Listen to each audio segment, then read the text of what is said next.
Bismillahirrahmanirrahim. Alhamdulillahillazi khalaqal mauta wal hayata liyabluwakum ayyukum ahsanu amala wa huwal azizul ghafur. Asyhadu an la ilaha illallah wa asyhadu anna Muhammadan abduhu wa rasuluh wa nusalli wa nusallim ala sayyidina Muhammadin wa ala alihi wa sahbihi ajma'in. Radina billahi rabba wa bil islami dina wa bi Muhammadin nabiyya wa rasulah. Tuan-tuan puan-puan muslimin yang dirahmati Allah, Assalamualaikum warahmatullahi taala wabarakatuh. InsyaAllah tuan-tuan, pada malam ni kita akan menyambung lagi sirah para rasul, kitab Qisasul Anbiya yang kita rehat lama PKP. Hari ni kita sambung balik.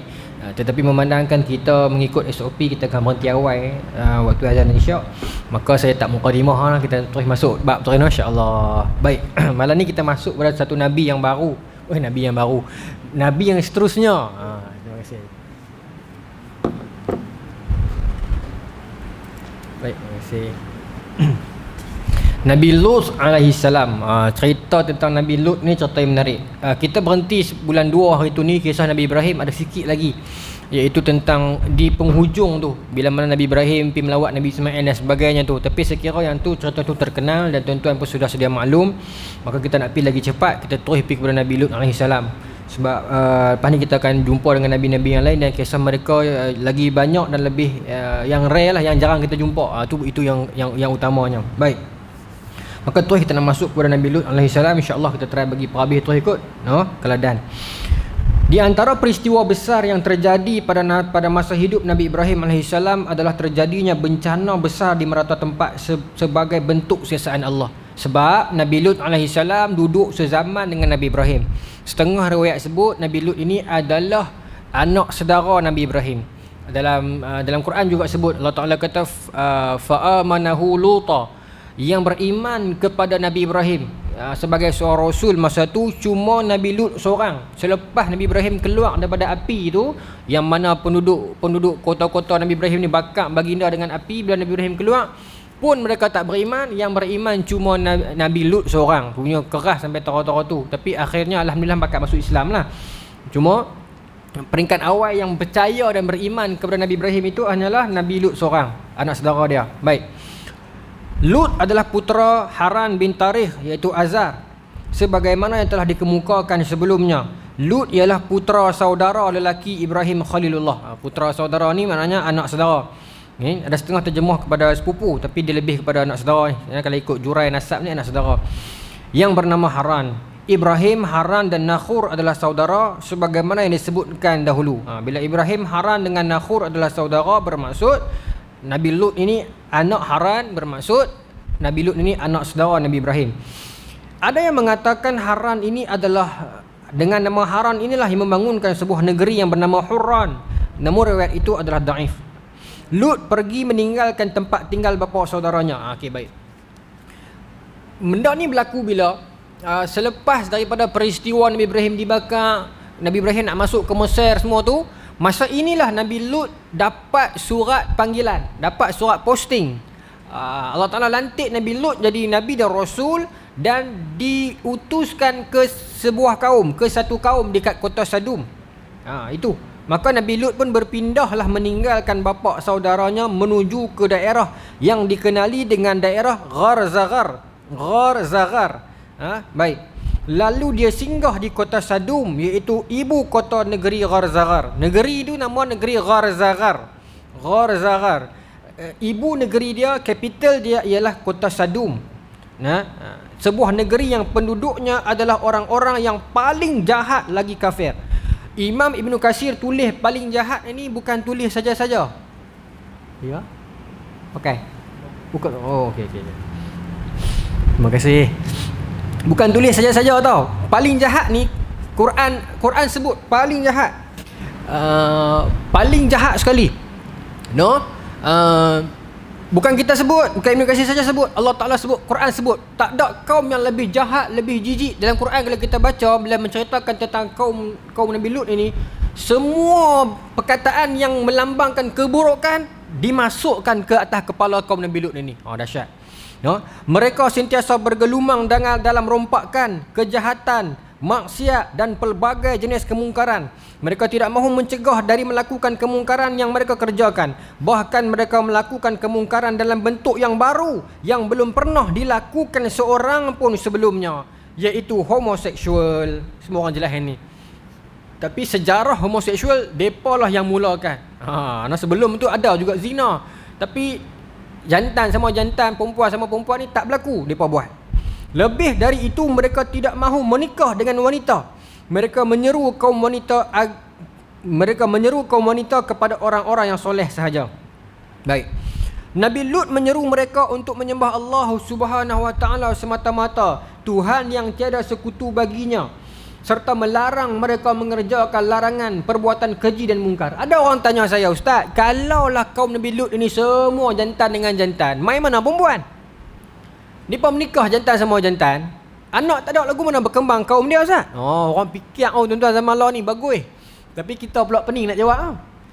Betul jugalah kan? Bila kita kaji-kaji, rupanya proses yang berlaku homoseksualiti itu, dia berlaku tak lama. Nak kata tak lama ni bukan bermaksud 2-3 tahun, lebih lah, mungkin puluhan tahun. Tetapi nak compare dengan kehidupan manusia bertamadun ini, puluhan tahun itu kira tak lama lah kan. Maka tak sempat generasi itulah. Kalau dibiarkan lama, bermaksud akan lupus lah, akan pupus lah umat tu. Baik. Pengajaran daripada cerita ni adalah apa? Peringkat ini, kemungkaran yang begini Tuhan tak biar lama. Tu poin dia.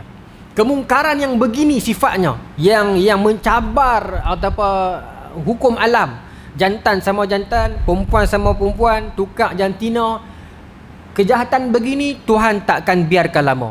Yang duk ada dah ni, tak mau sebut nama lah, pilih siapa pun, kalau duk ada dah ni, kalau mereka itu membuat kejahatan yang demikian, bahkan berbangga-bangga dengan kejahatan mereka, mendedahkan dekat media maya, media sosial dan sebagainya, tunggulah tuan-tuan, tunggulah.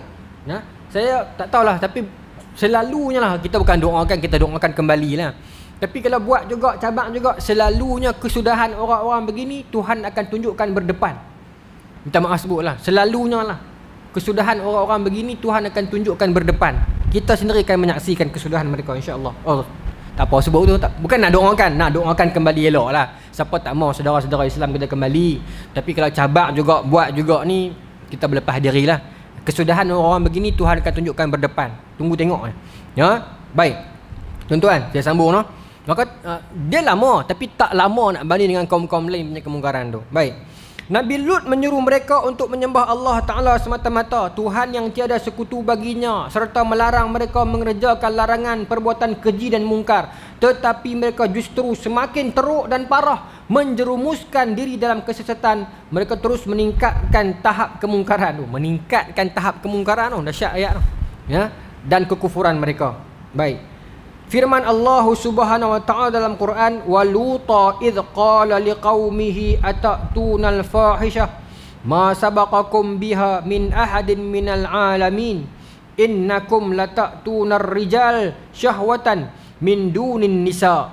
Kamu ni, kata Nabi Lut kata kepada kaum dia, Allah Taala rakam, bagaimana kamu ini boleh memilih lelaki min dunin nisa dan merendahkan perempuan dan tak peduli perempuan, nafsu kamu kepada lelaki, ya, nafsu kamu kepada lelaki dan merendahkan kaum wanita ataupun memandang rendah ataupun tak peduli kepada kaum wanita.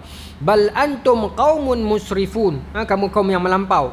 Wa ma kana jawab qaumihi illa an qalu akhrijuhum min qaryatikum innahum unasun yatatahharun fa anjaynahu wa ahlahu illa imra'atuhu kanat minal ghabirin wa amtarna alaihim matara fanzur kaifa kana aqibatul mujrimin. Ini firman Allah Subhanahu wa taala dalam surah Al-A'raf ayat 80 sampai 84. Sesungguhnya kamu mendatangi lelaki untuk melepaskan nafsumu, bukan kepada wanita, malah kamu ini adalah kaum yang melampaui batas.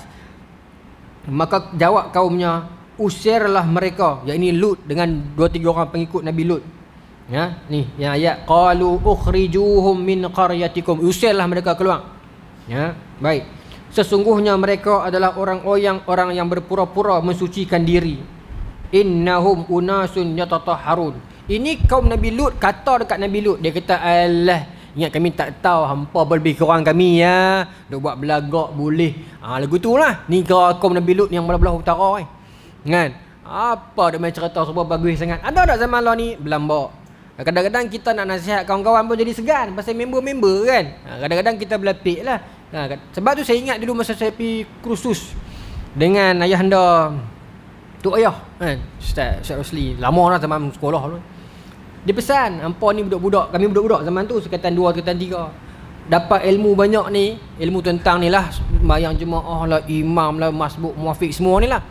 Balik ni nak tegur mak ayah kena berlapik. Kalau nampak mak ayah silap, jangan duk pandai, jangan duk pergi bagi terus pasal dia mak ayah kita. Hormat tu. Sebab kalau kita tak pandai uslub macam tu Ustaz lagi, dia dengar, dia berasa hati, elok hampa boleh pergi mengaji, lagi tak boleh mengaji. Saya pegang sampai hari ni lah. Walaupun saya pergi kuliah pun, kalau pun ada orang lebih dewasa, kalau ada kesilapan mana-mana pun kita tarik pergi tepi, kita sembang. Ataupun kita, kalau kita tak mau kata kat dia pun, kita habaq kot fikir pengatur kuliah abang-abang Ustaz kat haji tadi tu. Itu caranya. Daripada kita bagi berdepan yang menyebabkan mungkin mereka akan segan dan tak mai dah surau dan masjid dan sebagainya. Banyak cara dalam uslub dakwah ini. Kadang-kadang kita segan. Zaman ni berlaku dah. Nabi Lut buat daripada pelan-pelan sampai depan-depan, depa tak heran. Sekejap lagi saya akan baca ayat.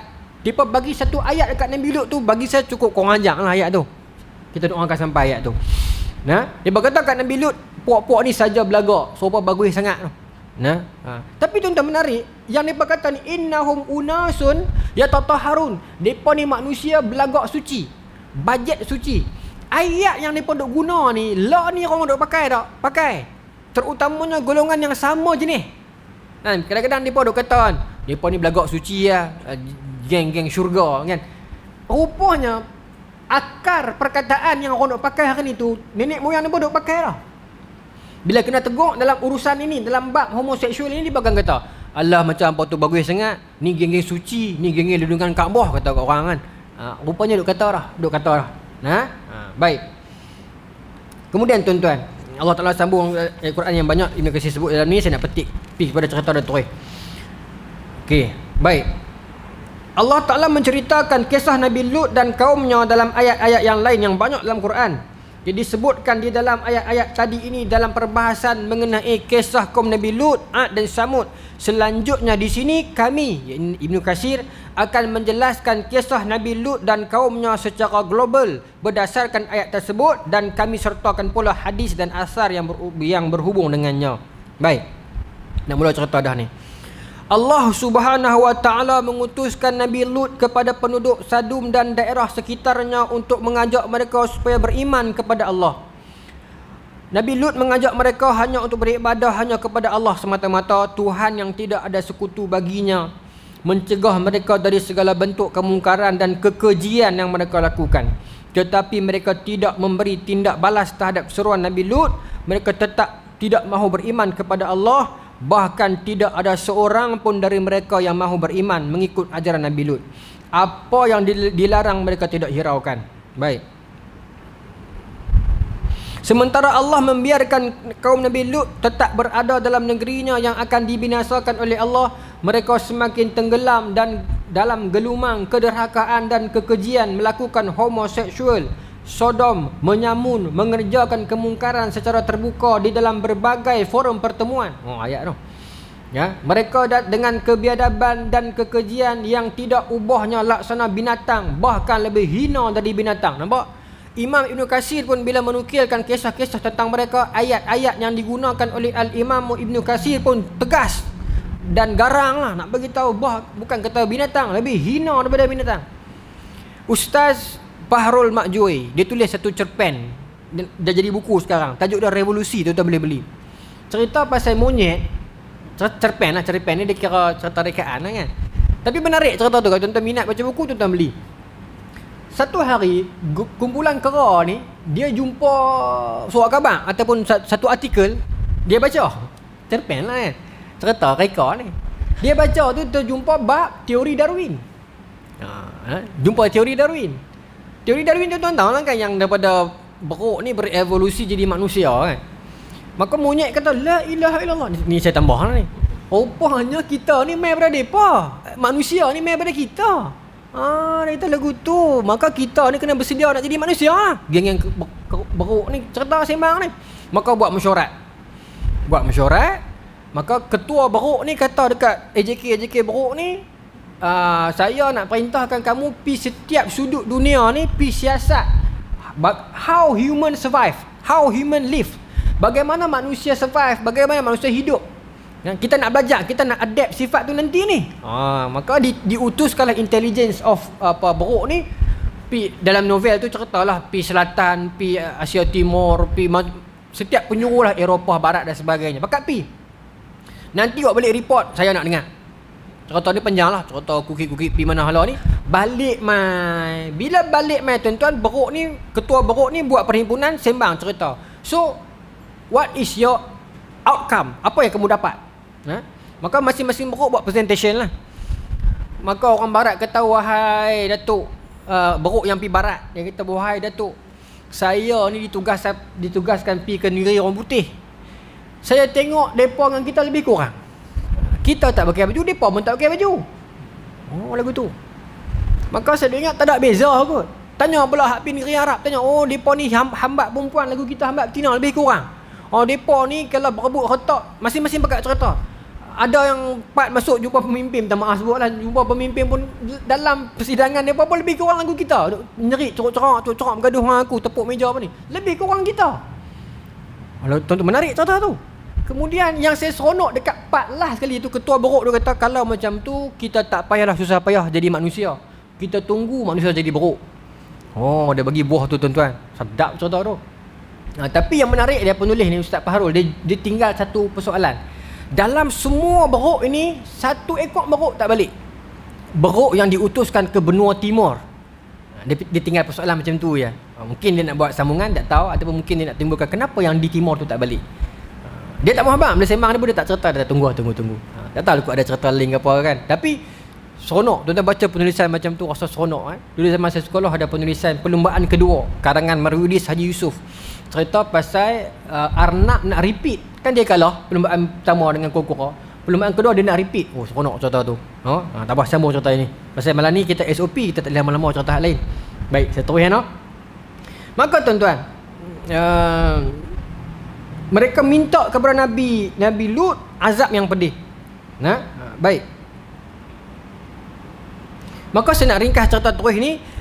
Bila Nabi Lut doa ni, mereka tak mau dengar. Tak mau dengar. Akhirnya datanglah seruan Allah, datanglah janji Allah azab kepada mereka. Dan azab kepada mereka ini malaikat mai kan. Cerita ni panjang. Lepas tu saya nak skip mai sini terus. Malaikat yang mai ini dia bawa satu grup rombongan pi mana dulu? Pi rumah Nabi Ibrahim dulu. Sebelah, kampung sebelah-sebelah ni, kota sebelah-sebelah. Pi rumah Nabi Ibrahim nak bagi tahu berita gembira yang Nabi Ibrahim ni akan dapat anak kan. Bagi tahu. Maka seronok cerita Nabi Ibrahim tunggu lama tak dapat anak, tiba-tiba dapat berita yang Nabi Ibrahim akan dapat anak. Maka the same team yang sama pi rumah Nabi Ibrahim, team yang sama pi rumah Nabi Lut. Okey, bila sampai rumah Nabi Ibrahim jamulah macam-macam ni. Depa tak mau makan. Nabi Ibrahim sudah susah hati. Pasal Nabi Ibrahim boleh tahu, kalau tak makan, mai rupa parah bersih macam ni, kotor mana pun tak ada, ni mesti malaikat. Sama macam hadis yang malaikat Jibril mai ajak Islam, iman, ihsan tu. Sayyidina Umar pun boleh cam dah, pasal apa dia ni musafir, kami tak kenal dia. Bermaksud dia musafir, tapi jubah dia bersih. Tapi tak berani kata siapa. Last sekali baru Rasulullah bagi tahu ni malaikat Jibril mai ajak kita. Sama macam kisah ni. Nabi Ibrahim tengok rupa parah cantik. Kalau ikut aku tak kenal, bermaksud dia bukan orang sini. Bila orang sini bukan orang sini, bermaksud dia musafir. Orang musafir patut baju kotor, habuk semua ni, tapi baju dia bersih, siap ada nilai. Kan? Tak mau makan, pelik. Maka betul lah telahan Nabi Ibrahim, ini malaikat. Maka malaikat ceritalah yang engkau akan dapat anak dan sebagainya. Kemudian Nabi Ibrahim tak puas, pasal dia kata kalau sekadar nak main beritahu aku dapat anak, sampai satu rombongan main ni ada pasal. Maka kata malaikat, kami ni singgah saja rumah Nabi Ibrahim ni, nak main habaq cerita yang Allah Taala bagi tahu Nabi Ibrahim akan dapat anak. Kami ni tujuan sebenar, kami nak pergi kampung sebelah, kampung anak menakan Nabi Ibrahim lah, kampung Nabi Lut. Pasal azab dah tiba dekat depa ni. Bila cerita macam tu, Nabi Ibrahim kalih cerita cepat-cepat. Dalam sirah sebut Nabi Ibrahim tanya macam-macam ni. Quran sebut sampai malaikat Jibril tegur Nabi Ibrahim, ya Ibrahim a'rid an haza, minta maaf kasar sikit, mind your own business, ataupun jangan peduli benda ni. Apa yang hadut kalau tanya Nabi Ibrahim tanya tak berhenti nak bagi malaikat lupa. Padahal Nabi Ibrahim baru saja dapat cerita dapat anak ni. Patutnya dia seronok cerita dapat anak tu, tapi itu pun dilupakan. Dia duk kalut cerita Nabi Lut ni. Pasal kalau boleh Nabi Ibrahim tak mau seorang pun kena azab. Sifat Nabi Ibrahim ni siapa warisi? Rasulullah sallallahu alaihi wasallam. Tak mau. Nabi kan bila Jibril mai kata, ya Rasulullah, bukit yang mana nak aku hempak atas kepala penduduk Taif? Nabi kata jangan. Kan? Innahum qaumun la yaqilun. Mereka itu kaum yang tak tahu lagi, yang tak ada akal lagi, la ya'lamu, yang tak mengetahui lagi. Jangan lagi hempak mereka. Betul ya tuan-tuan? Nabi bila Nabi kata lagu tu kat Jibril, jangan hempak atas kepala kaum Taif ini batu dan bukit ni, biar sebab depa ni tak tahu lagi, tak dapat hidayah lagi. Nanti depa akan pandai. Rupanya doa Nabi itu, kata-kata Nabi itu jadi doa. Nanti bila zaman Sayyidina Abu Bakar kan ramai orang murtad. Ya, orang tak mau bayar zakat dan orang murtad. The only place satu-satunya tempat yang orang tak murtad, Taif. Tempat lain pakat murtad belakang, bukan semua lah, tapi macam apa, setiap kampung ni ada saja orang yang murtad dan tak mau bayar zakat. Tetapi yang paling cantik Taif. Clear dia apa? Oh, nampak? Kata-kata Nabi jadi doa. Nabi Ibrahim pun begitulah, dia tak suka orang kena azab, dia tak mau kalau boleh. Al-Quran sebut, inna Ibrahim la halimun awwatun munibun. Sesungguhnya Ibrahim itu benar-benar seorang yang penyantun, lagi penghibur, munib. Dia ni suka penghibur ni macam melankolik tau. Dia layan perasaan dia. Kalau dia tak boleh dengar orang susah, tak boleh dengar orang sakit. Tak boleh dengar lah saudara-saudara Islam susah. Walaupun tahu dah penduduk kaum Lut itu jahat, tapi kalau boleh bagi masa lagi macam tu. Ya Ibrahim a'rid an hadza tadi ni. Malaikat kata kat Nabi Ibrahim, wahai Ibrahim, jangan peduli, tinggalkan soal jawab ini. Itu terjemah macam tu. Tinggalkan perbualan ini, jangan peduli, ini bukan kerja hang. Ini kerja kami. Qad jaa amrun rabbik wa innahum atihim azabun ghairu mardud. Sesungguhnya telah datang ketetapan Tuhanmu, dan sesungguhnya mereka itu akan didatangi oleh azab yang tak boleh ditolak. Cerita Nabi Ibrahim dengan malaikat ni ada panjang sikit lagi. Bila malaikat bagi tahu kat Nabi Ibrahim yang kami nak pi kampung Nabi Lut, nak azab penduduk dia, isteri Nabi Ibrahim ada sebelah masa tu gelak. Quran sebut gelak. Gelak. Quran sebut dhahikat, dia gelak. Kenapa dia gelak? Bermaksud orang perempuan geram. Dia bila dengar depa nak kena orang cantik. Bukan gelak tu gelak meluat. Bukan gelak tu gelak nak perendah. Tapi rupanya orang perempuan dia tak sukalah lelaki gay ni, macam tu lah. Jadi bila dia dengar kena, dia jadi tergelak. Terkeluar gelak tu. Pasal mungkin dia yes kena lah. Begitu lah. Kan? Tapi Nabi Ibrahim tak begitu. Itu beza lelaki dengan perempuan. Lelaki ni dia masih ada kematangan dia. Bukan kita nak kata lelaki ni sebab saya lelaki, bukan. Tapi kerana itu talak di tangan lelaki. Pasal dia masih ada consideration. Dia masih ada benda tu. Dia marah macam mana pun dia masih ada consideration tu. Perempuan dia tak ada. Bukan kita nak kata sebab kita lelaki, tidak. Tapi itulah resam dia. Sebab perempuan, kalau tuan-tuan dengar kuliah ataupun ceramah Baba kan, perempuan ni dia furu'iyah, dia keluar daripada lelaki. Lelaki al-aslu, lelaki asal. Perempuan terbit daripada lelaki. Lepas tu sifat tunjang tu ada pada lelaki. Perempuan ini dia terbitan daripada lelaki tu. Lepas tu ar-rijalu qawwamuna 'alan nisa'. Pelindung kepada perempuan. Pun begitu, perempuan masih ada hak. Islam tak pernah merendahkan hak perempuan. Perempuan kalau lelaki dia jahat dan sebagainya, ada ruang yang dia boleh minta. Fasah, khuluk dan sebagainya. Banyak. Baik. Maksud ayat tadi itu, Ibrahim diminta agar tidak bercakap perkara tadi. Jangan minta delay lah. Malaikat nak buat kerja malaikat. Baik. Sa'id bin Jubair As-Sa'di, Qatadah dan Muhammad bin Ishaq menyebutkan bahawa Nabi Ibrahim berkata kepada malaikat tu. Kata Nabi Ibrahim, apakah anda, para malaikat lah, akan membinasakan negeri yang di dalamnya ada 300 orang beriman? Malaikat kata tidak. Ibrahim tanya lagi, kalau 200 orang beriman, Mana Nabi Ibrahim tahu dah tak sampai 300 orang beriman pun. Kalau 200 mereka kata tak, kami tak akan azab kalau 200. Nabi Ibrahim tanya lagi, kalau 40 orang, nampak dia nak bagi delay. Kalau 40 orang beriman dalam negeri tu nak azab tak? Kata malaikat, tidak, kami tak akan azab. Nabi Ibrahim bertanya lagi, kalau 14 orang?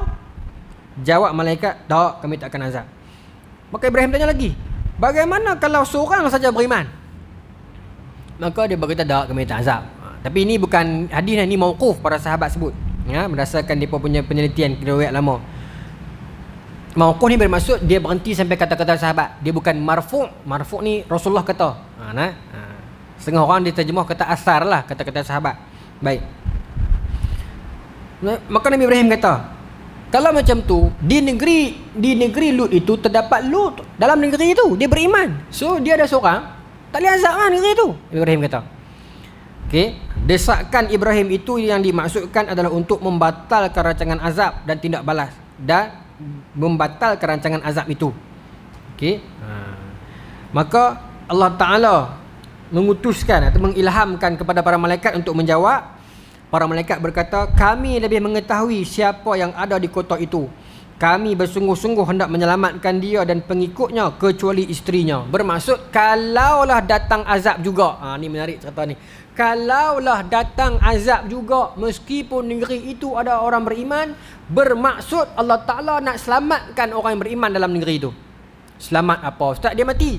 Yes, dengan dia mati itu, selesailah urusan dia dengan mereka ni. Kalau dibiarkan lagi lama, takut dia akan disoal kenapa tak cegah kemungkaran. Maka dengan azab tu sampai, dengan dia pun mati, maka dia ini dimengertikan sebagai Tuhan menyelamatkan dia. Ada hadis Imam Nawawi nukil dalam Riyadhus Shalihin, petik dalam Bukhari wa Muslim muttafaqun alaih. Nabi sebut ada kumpulan tentera yang nak pergi serang, nak robohkan Kaabah. Nah, di pertengahan jalan Tuhan runtuhkan depa, kanap semua mati. Maka kata Siti Aisyah ke? Tanya Siti Aisyah, ya Rasulullah, kenapa depa ni kena?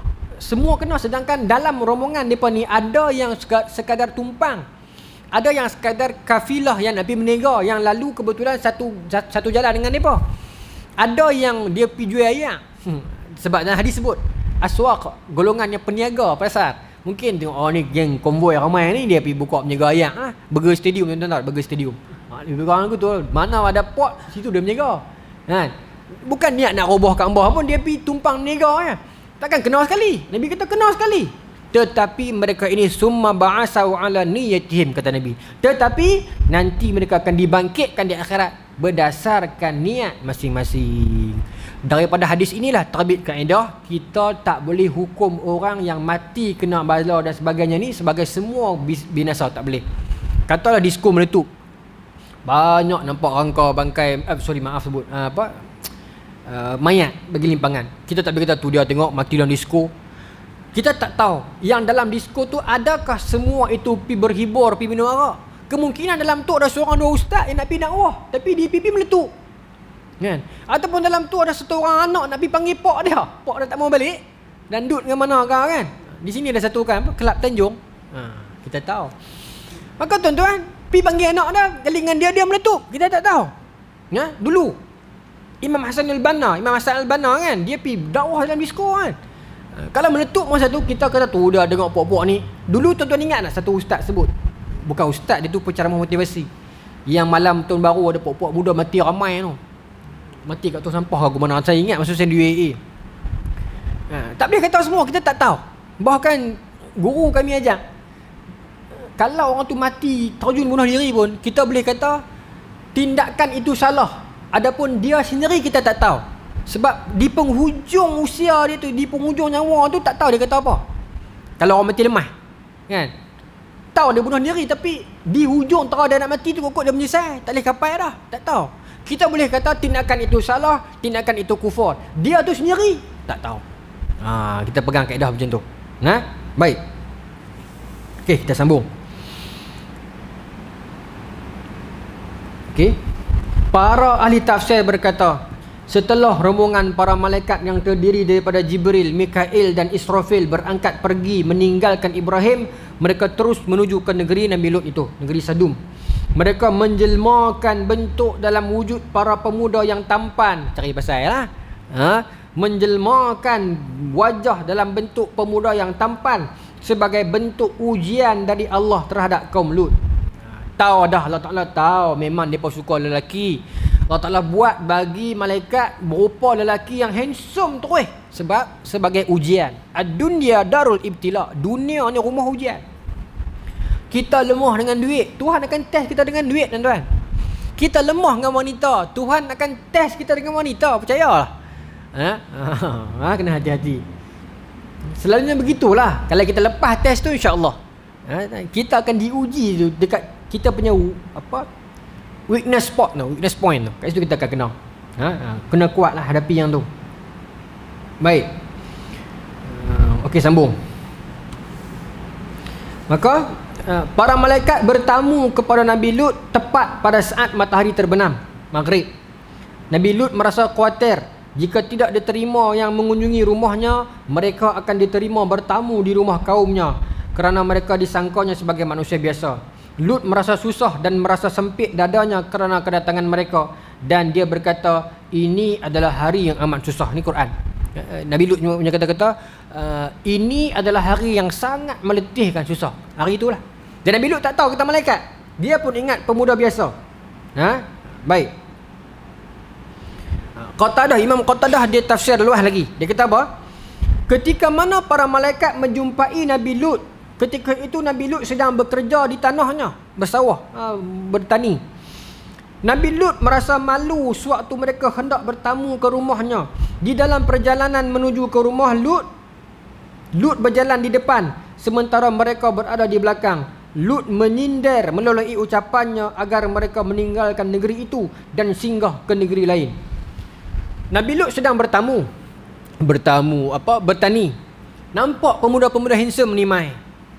Maka bila tanya-tanya, dia berkata, kami musafir, kami nak bermalam, tumpang bermalam di kampung ni. Maka Nabi Lut fikir, kalau aku tolak, mereka akan pergi rumah puak-puak aku lagi kacau. Handsome ni. Mau tak mau aku kena terima juga. Tapi sekali pun jadi pasal juga. Sekali dia tahu cerita ni ke, ada orang tweet pergi keluar ke, panjang cerita juga dia kata kan. Maka cepat-cepat dia kata, jom pergi rumah saya. Dalam perjalanan nak balik rumah Nabi Lut tu, Nabi Lut keep on duk habang.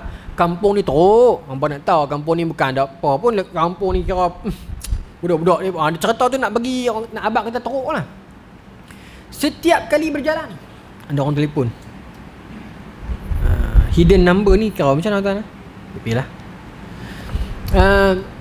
Setiap dalam perjalanan tu Nabi Lut duk kata ni, hampa tahu kampung ni bukan ada apa pun. Dengan tujuan nak suruh depa ni tawak hati, nak suruh keluar bang. Tapi malaikat dia dengar relax kan. Maka baik. Nak kata Nabi Lut, tidak, demi Allah aku tidak mengetahui kaum di muka bumi ini yang lebih keji dari kaumku ini. Sambil duk jalan. Sambil Lut terus mengulangi ucapan yang itu sebanyak 4 kali. Okey, baik. Sementara As-Sa'di pula berkata, bukan sampai waktu maghrib, sampai waktu siang. Ketika itu anak Nabi Lut yang jumpa dulu. Ni ada dua penerangan. Satu kata Nabi Lut jumpa terus, yang kedua kata anak Nabi Lut jumpa. Anak Nabi Lut yang balik abang. Pak, dicek jumpa di pekan tadi tu, di pusat komersial tu ada segop punya geng handsome boy. Nabi Lut dengar susah hati. Alamak, jantan perempuan. Jantan lagi susah hati. Terus pergi ambil balik. Itu dua penerangan dia. Tetapi yang mutawatir ataupun yang bertemu dua riwayat ni sebut, kedua-dua riwayat kata Nabi Lut sepanjang perjalanan memang dia kutuk kaum dia dengan tujuan nak bagi keluar lah, dengan singgah sini. Baik.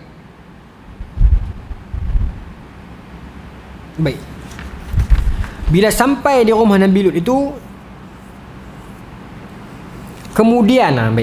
Kemudian isteri Lut keluar rumah dan memberitahu kaumnya seraya berkata, sesungguhnya di rumah Lut ada beberapa orang lelaki yang belum aku pernah melihat seorang pun yang lebih tampan daripada mereka. Siapa pergi keluar abang? Isteri sendiri. Lagu tu pula dah. Sebab orang perempuan dalam kalangan kota Sadum ni, mereka dipandang rendah.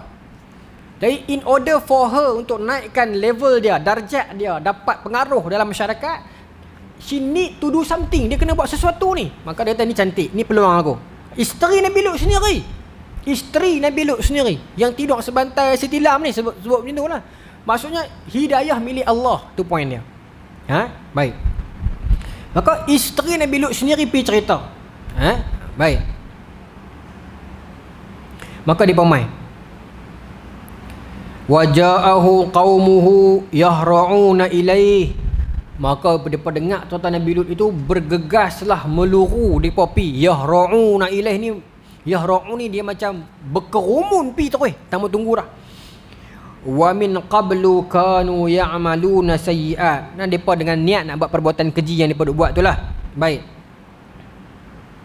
Lut memberikan petunjuk dan arahan agar mereka mendatangi isteri-isteri mereka. Isteri-isteri mereka itu dalam pandangan syariat itu adalah puteri Nabi Lut, kerana kedudukan Nabi dengan umatnya adalah sama dengan kedudukan ayah terhadap anaknya. Nabi Lut sampai Nabi Lut sampai tahap apa? Dia pun ketuk pintu rumah Nabi Lut. Lut, mana ada tetamu hanya segak-segak tu? Kami nak tengok. Gitulah. Maka sampai Nabi Lut Nabi Lut kata, aku malu depan tetamu aku ni. Jangan buat macam ni lah. Malu Nabi Lut kata. Terus ada cerita macam ni. Mana ada tetamu hang tu? Aku nak mai. Kami nak tengok. Dia pun nak juga. Nabi Lut kata, jangan pasal Nabi Lut tahu. Lagi kalau aku keluar tetamu ni, dia pun boleh rogol lah tetamu ni. Jangan, tak boleh. Tak mau lah. Malu tetamu ni. Sampai tahap habis hujung dah. Apa ayat Nabi Lut? Ni dia anak aku ada 3-4 orang perempuan. Pi menikah elok. Pi. Ini tuan-tuan nak bagi tahu apa? Sampai tahap itu Nabi Lut nak jaga tetamu. Sampai tera-tera tu. Tuan-tuan, kalau kita ni adat kata tak offer anak kita senang-senang, betul tak? Anak dara kita tak offer senang-senang, tambah tahu pula jahat. Tapi punya Nabi Lut nak jaga tetamu dan nak elok daripada berlaku homoseksual ini. Sanggup bagi anak, tapi kena menikah dululah. Tak apalah jahat aku pun menikah dengan anak aku, ambil hak perempuan. Ambil. Jangan duk pergi jantan sama jantan. Nak habaq kata jantan sama jantan ini satu benda yang cukup hina. Sampai tahap Nabi pun sanggup bagi anak, ambil anak aku tak apa perempuan. Jangan duk pergi cari jantan. Walaupun Nabi Lut tahu hangpa tu jahat. Kalau kita tak bagi mudah dia tak milih menentu ni, tapi Nabi Lut pun milih, tapi disebabkan nak elak berlaku jantan dengan jantan ni, relalah nikah dengan anak saya yang perempuan ni. Dia pun tak mau. Yang syok dia, bukan syok, yang geram dia pun kata kat Nabi Lut. Dia pun kata Nabi Lut, wahai Lut, hang sendiri tahu kami nak apa. Tak payah pusing lah, dia kata. Laqad alimta. Hang tahu dah. Menurid. Wahai Lut, hang sendiri tahu kami nak apa. Tu saya pusing lah nak perempuan. Tak payah. Hang pun tahu kami nak apa daripada nak tetamu jantan ni. Tu saya pusing lah. Nampak? Dia kata lagu tu. Maka kata Nabi Lut, atatuna dzukran minal alamin. Kamu ingin mendatangi jenis lelaki. Quran tu hebat, sastra Quran. Boleh Allah Taala sebut atatuna rijal, betul tak? Lelaki. Tetapi Tuhan gunakan ayat atatuna dzukran. Nak bagi tahu zakar, minta maaf sebut. Maksudnya mendatangi dalam keadaan nak melakukan hubungan luar tabi'i itulah. Maknanya walaupun ayat itu bermaksud mendatangi lelaki, dzukran lelaki juga, tapi rijal pun lelaki, tapi Tuhan pilih perkataan itu nak bagi tahu mendatangi dengan niat nak melakukan hubungan seks luar tabi'i. Baik. Okey. Maka Nabi Lut kata kepada depa ni, ambil anak aku. Depa tu tak mau. Tak mau perempuan. Padahal anak-anak Nabi Lut ni segak-segak tak mau. Engkau pun tahu apa yang kami nak. Isyak dah kan? Bunyi lagi. Ya dah. Okey, saya tutup dengan ayat ni. Engkau pun tahu apa yang kami nak. Maka tuan-tuan, Nabi Lut sebut satu ayat. Qalu law anna li bikum quwwah. Law inni ataupun law anna li bikum quwwah. Kalaulah aku ni di sisi aku ada anak-anak jantan ataupun pemuda-pemuda yang tak perangai macam hampa, aku akan lawan dengan hampa. Tapi masalah dia aku seorang. jantan yang normal kat sini. Kalau aku ada anak jantan ni yang kuat-kuat ni, aku lawan dengan apa? Aku tak ada, aku ada anak dara. Bermaksud ayat nak bagi tahu geng ni kena lawan. Geng ni jangan biar. Kalau ada kekuatan lawan. Kalaulah aku ada jantan-jantan lelaki-lelaki, aku nak lawan dengan hamba. Masa Nabi Lut kata macam tu, tetamu tadi ni keluar. Dan dia keluar, dia kata apa? Bulan depan kita sambung. Dia kata apa tu nah? Insya-Allah. Saya tak kena berhenti pasal azan isyak, pasal sini dia kawasan Pekan, surau tepi jalan. Saya takut saya kalau depa ronda ke apa ke kan. Kita hormatilah SOP. Betul ya salah betul kan cara saya kan. Insya-Allah bulan depan tu ingat. Apa yang kata-kata tetamu Nabi Lut tadi tu? Insya-Allah. Wallahu ta'ala alam. Bismillahirrahmanirrahim. Allahumma rzuqna fahman nabiyyin wa hifdzal mursalin wa ilhama malaikatil muqarrabin wa hdina fi hidayatil arifin bi rahmatika ya arhamar rahimin. Allahumma ij'al jam'ana hadza jam'an marhuma wa tafarraqana min ba'dihi tafarraqan ma'suma wa la taj'al illa fil wala ma'na wa la matba'una syaqiyyan la maqtuda wa la mahruma. Rabbana atina fid dunya hasanah wa fil akhirati hasanah wa qina adzabannar. Sallallahu ala sayyidina Muhammadin wa ala alihi wa sahbihi ajma'in walhamdulillahi rabbil alamin. Assalamualaikum warahmatullahi taala wabarakatuh.